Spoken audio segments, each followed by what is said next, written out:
Nej. Kom indenfor. Ja, tak. Vi sætter simpelthen nål, så sidder du i stolen i dag, og så sætter jeg nål i dig nu. Nå, Grete Bøttern, og jeg er lige på vej til 82.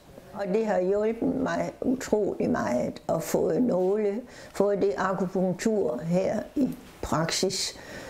Jeg synes det værste, man kan komme til at fejle, når man bliver ældre, det er at blive blind. Når man har AMD, så mister man centralsynet. Man kan ikke se fortovskanten, man kan ikke se folks ansigter, men det står skarpt herude i periferien. Man bliver ikke blind af det, men synet bliver bare sværere og sværere. Vi tager jo en synsprøve på folk, når inden vi går i gang, og så efter en uges tid, så tager vi en synsprøve igen, og så kan de så læse flere linjer på synstavlen, hvis det virker på dem. Og det virker jo så op til omkring 70, godt 70% af dem, vi sætter nålene i. Så skal vi have en i øjenbrynene.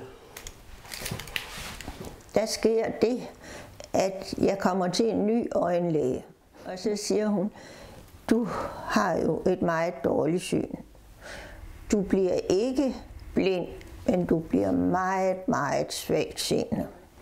Og det gav jo mig fuldstændig et chok, så jeg kunne næsten ikke sige noget. Det eneste jeg sagde, det var, og hvad gør vi ved det?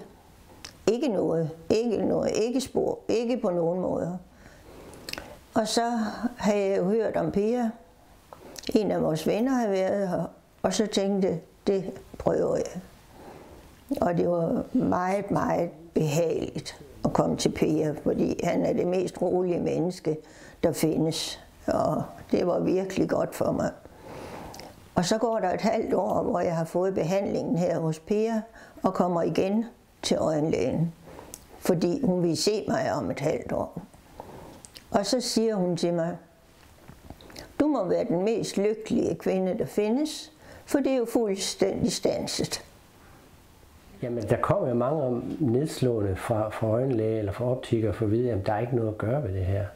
Det er jo rigtig mange, der får at vide, og så synes vi jo, det er vigtigt at få spredt budskab. Jamen, du kan måske få gjort noget ved din øjensygdom, hvis du får akupunktur.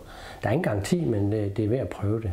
For nogle får en lille smule forbedring, og andre, jeg havde en ældre herre, som ikke kunne læse noderne på når han spillede violin. Og han steg faktisk med 70%. Han kunne læse de første 2 linjer til, da vi var færdige med behandlingen.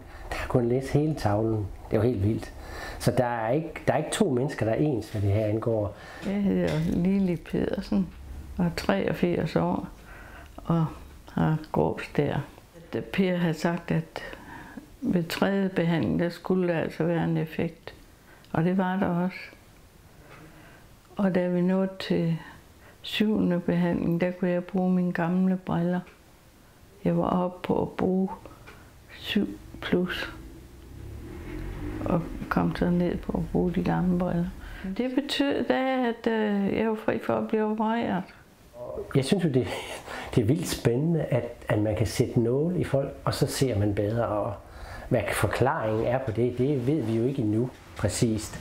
Der var en schweizisk undersøgelse, hvor man havde sat nåle i folk, og der kunne man konstatere, man kunne måle blodflydehastigheden i øjet ved akupunktur. Og der kunne man simpelthen se, at den steg op til 47%. De første tegn på, at det blev bedre, det viste sig allerede efter 3 behandlinger. Hvordan det? Der var det mærkbart bedre, når vi prøvede på tavlen. Jamen, jeg synes, det er en fantastisk følelse, når man kan mærke, at man kan ved hjælp af nogle nålestik, for de får et bedre syn. Det bliver jeg altså aldrig træt af at gøre, fordi jeg synes, det er en skøn følelse, når de kommer og fortæller, hold op, i går, jeg kan virkelig mærke, at der begynder at ske noget med mit syn, og at det bliver bedre. Det har været en fantastisk oplevelse at træffe Per, synes jeg.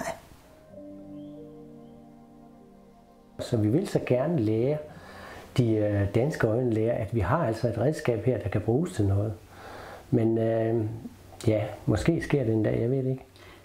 Jamen, når vi nu tager med kinesere og alt muligt andre, de gør jo altså noget, ikke også? Hvorfor skal vi så i Danmark ikke gøre noget? Det synes jeg er for dårligt. Man behøver jo ikke at tro på det, fordi det sker alligevel, selvom man ikke tror. Det kan ikke være bedre. Og man kan ikke få bedre behandling, end man får her.